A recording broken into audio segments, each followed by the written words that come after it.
শ্ৰীমন্ত শংকৰদেৱ গুৰুজনা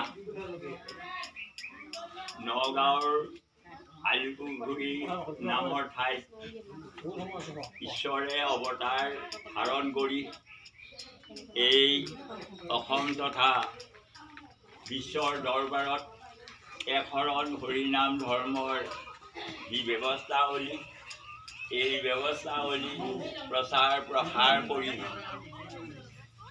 আৰু সেই আদৰ্শকে অনুপ্ৰাণিত হৈ শ্ৰীমন্ত শংকৰদেৱ সংঘয়ো তেখেতৰ আদৰ্শৰ আজি জনগণৰ মাজত এই জিলা আঞ্চলিক আৰু প্ৰাথমিক পৰ্যায়েৰে প্ৰচাৰ প্ৰসাৰৰ ব্যৱস্থা কৰিছে আৰু এই ব্যৱস্থাতে তেখেতৰ লগত তেখেতৰ প্ৰপন্ন শিষ্য মাধৱদেৱ গুৰুজনা এই মাধৱদেৱ গুৰুজনাৰ আজি 537তম আবিৰ্ভাৱ মহোৎসৱ।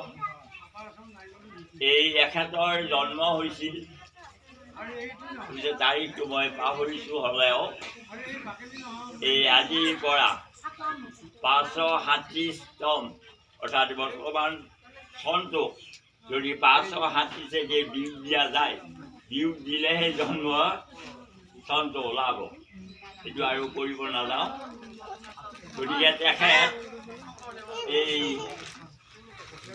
নাৰায়ণপুৰৰ বেতৰপুৰ পুখুৰী নামৰ ঠাইত জন্মগ্ৰহণ কৰিছিল। তেওঁৰ দেউতাক হ'ল গোবিন্দগিৰি আৰু মাতৃ হ'ল মনোৰমা। এই মনোৰমা হেনো আমাৰ শংকৰদেৱ গুৰুজনাৰে সম্বন্ধীয় মাহী। এই এনে সম্পৰ্কৰ যেতিয়া শ্ৰীমন্ত শংকৰদেৱ গুৰুজনাই প্ৰচাৰ প্ৰসাৰৰ ক্ষেত্ৰত এই ধৰ্ম প্ৰচাৰ কৰিছিল, সেই সময়তে এখন শাক্তধৰ্মী আছিল আমাৰ মাধৱদেৱ গুৰুজনা, শাক্তধৰ্মী। তেখেতৰ ভনী জোৱাই এজন আছিল হৰিদাস ৰামদাস। এই ৰামদাসত তেখেতৰ মাক অৰ্থাৎ আমাৰ মাধৱদেৱ গুৰুজনাৰ মাক এই মনোৰমা, তেওঁৰ মানে টান নৰীয়া হৈছিল। টান নৰীয়া হোৱাৰ কাৰণে এয়া দুৰ্গা দেৱীলৈ এতিয়া হেৰি কৰিছিল, পঠা ছাগলী আগবঢ়াইছিল আৰু তাৰ কাৰণে এই হেৰি কৰিলে তেওঁৰ ভনী জোৱাই ৰামদাসক এই হেৰি ছাগলী কিনিব দিলে। এই ছাগলী কিনিব দিলে এই ৰামদাসে আকৌ এখেতৰ লগত হেৰি হৈছিল, মুখামুখি হৈছিল আৰু তেখেতৰ কথা বতৰাত আপ্লুত হৈ তেওঁ এই ধৰ্ম লৈছিল। তাৰপিছত যেতিয়া নেকি এই মাধৱদেৱ গুৰুজনাই পূজাৰ কাৰণে ছাগলী আনিব দিলে, পইচাৰ পৰ্যন্ত দিছিল, কিন্তু তেওঁ কি কৰিলে এয়া কিনি নানিলে। নানাৰ পিছত সুধিলে যে হ'ল নাই, এই হেৰি কৰিলে না, পঠা ছাগলী কিনি অনা হ'ল না? তেতিয়া ক'লে নাই, অনা নহ'ল নহয়। নহ'লে এইটো বৰ ভুল কৰিলা নহয়, মই এটা মাৰ আকু আৰোগ্যৰ কাৰণে যিটো এয়া দেৱীৰ কাৰণে পঠা ছাগলী আগবঢ়াম বুলি কৈছিলোঁ, আৰু সেইবাৰ কিয় নকৰিলা? এতিয়া এই ৰামদাসে ক'লে নহয়, এই মই আকৌ এনেধৰণে আমাৰ শংকৰদেৱ বুলি এজনৰ ওচৰত গৈছিলোঁ, তেখেতে মোক এই এনে সংক্ৰান্ততে পূজা পাতল এইবিলাক কৰিব নালাগে এই বুলি কথা কোৱাৰ কাৰণে মই মানে ইচ্ছা নকৰিলোঁ, মোৰ মনটোৱে নক'লে। যেতিয়া মনটোৱে নক'লে বুলি তুমি এইটো বৰ ভুল কৰিলা ওলা কিবা কিবি ক'লে। এই ক্ষেত্ৰত বাৰু এই কোননো তেওঁ শংকৰ, এই মই যাম কালি এইবুলি মাধৱদেৱ গুৰুজনা আহিব।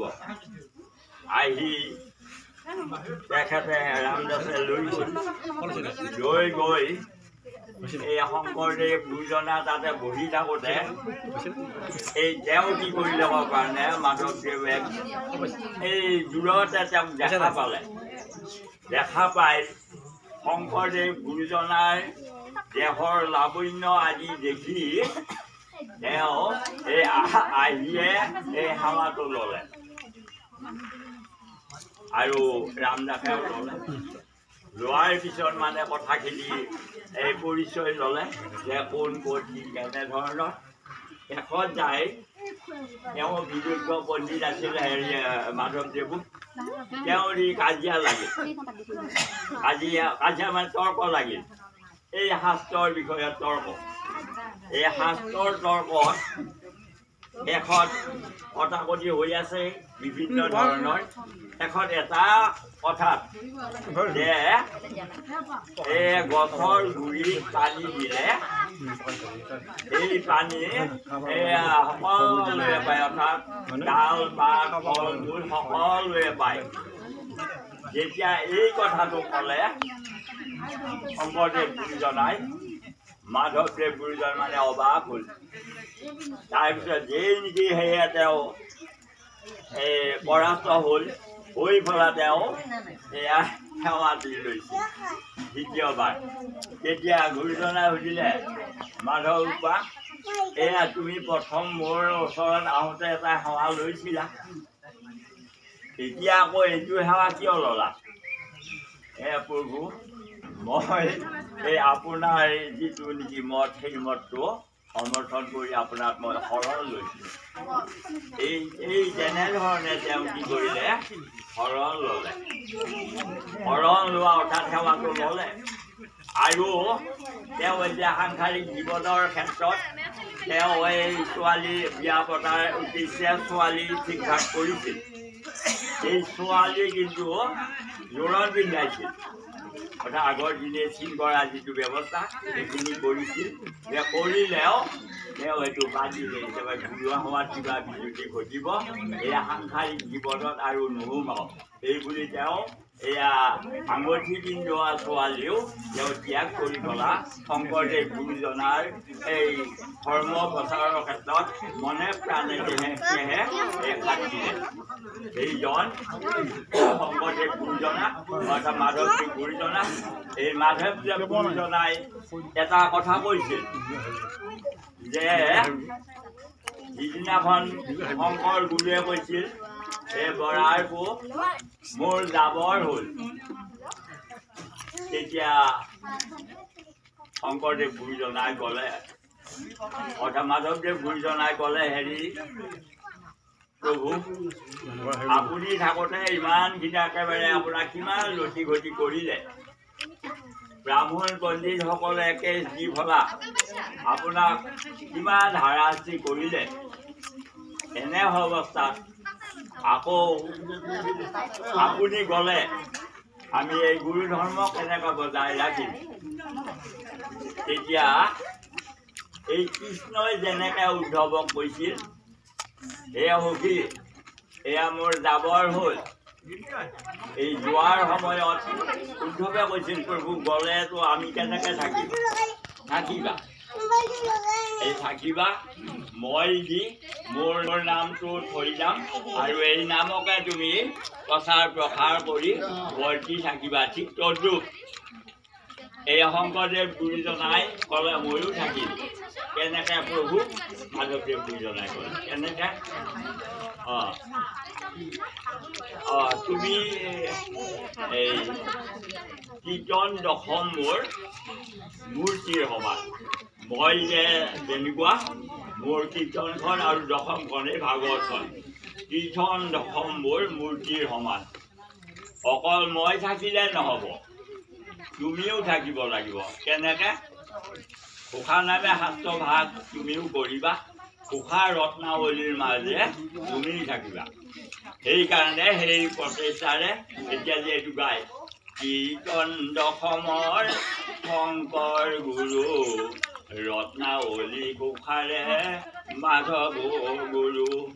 গতিকে এই যে মাধৱ এই ৰত্নাৱলী ঘোষাৰে কীৰ্তন দশমৰ শংকৰ গুৰু ৰত্নাৱলী ঘোষাৰে মাধৱ গুৰু ৰত্নাৱলী ঘোষাৰে মাধৱ গুৰু সেয়ে তেওঁ এই ঘোষাখন আজি এই ঘোষা পাঠ হৈছে এই ঘোষাখনৰ এইটো প্ৰাৰ্থনা এটা পূৰ্ণ এই প্ৰাৰ্থনা এই প্ৰাৰ্থনা সেই আমাৰ শ্ৰীমন্ত শংকৰদেৱ সংঘ বা এয়া দৰং জিলা শাখাই এই প্ৰত্যেক প্ৰাথমিকত বা প্ৰত্যেকখন গৃহত আমি এয়া ঘোষা বা হেৰি এই প্ৰাৰ্থনাটো সদায় ৰাতিপুৱা বা সন্ধিয়া কৰিব লাগে এইটো কৰিলে যে প্ৰাৰ্থনাৰ হেৰিটো সদায় বৰ্তি থাকে বা মংগল সাধন হয় এতিয়া আমি এই য'তে ত'তে গ'লে কি হ'ব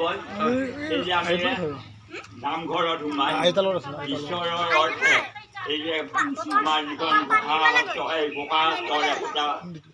ঘোষা গাই আহিলে আমাৰ মংগল সাধন হয় তাৰ এটা স্পষ্ট উদাহৰণ আমাৰ এই শংকৰদেৱ গুৰুজনাত প্ৰযোজ্য হৈছিল এইটো হ'ল এই তেওঁ যে পূজা বটলৰ অৰ্থাৎ শংকৰদেৱ গুৰুজনাই পূজা বটলৰ বিৰুদ্ধে যে এই প্ৰচাৰ প্ৰসাৰ কৰিছিল তেনে ক্ষেত্ৰত ব্ৰাহ্মণ পণ্ডিতসকলে কি কৰিছিল এয়া কোচবিহাৰৰ ৰজাৰ নৰনাৰায়ণ ৰজাৰ ওচৰত অভিযোগ দিছিল যে শংকৰ নামৰ এজন লোকে এই আমাৰ ৰাজ্যত অৰ্থাৎ অসম ৰাজ্যত এই যে পূজা পাতলৰ নিষেধ কৰি তেওঁ নিজেও নকৰে আনকো কৰাৰ বিৰোধিতা কৰিছিল আৰু সেই ক্ষেত্ৰত এইটো আমি ক'ব গৈছোঁ প্ৰাৰ্থনাৰ হেৰিটো তাৎপৰ্যটো যে তেনেধৰণে যেতিয়া ক'লে তেতিয়া তেওঁ নৰনাৰায়ণ ৰজাই হেৰি ল'লা